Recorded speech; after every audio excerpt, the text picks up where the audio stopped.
పాకిస్తాన్ జైల్లో ఉన్న తమ్ముడికి రాఖీ పంపినాక సో ఏం జరిగిందంటే ఈ అబ్బాయి వచ్చేసి బీ ఫార్మసీ అయితే చేస్తున్నాడంట. సో కొన్ని రోజుల నుంచి అయితే కనబడట్లేదంట, కొన్ని రోజులు కాదు కొన్ని ఏళ్ల నుంచి అయితే కనబడట్లేదంట. సో అప్పటి నుంచి కుటుంబ సభ్యులందరూ అయితే వెతుకుతూ ఉన్నారు.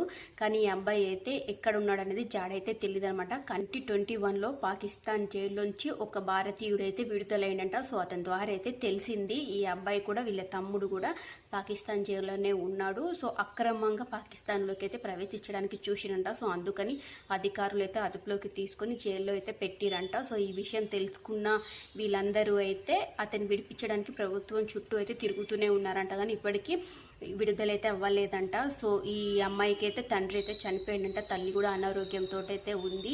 సో తమ్ముని ఎలా అయినా సరే విడిపించనని చెప్పేసి ఈమె ప్రభుత్వం చుట్టూ తిరుగుతూనే ఉందంట, కానీ ఇంకా విడిపించట్లేదంట. సో తొందరగా ఎలా అయినా సరే మా తమ్ముని విడిపించండి అని అయితే ఈమె ప్రభుత్వాన్ని కోరుతూ పాకిస్తాన్లో ఉన్న తమ్ముడికి అయితే రాఖీ అయితే పంపిందనమాట.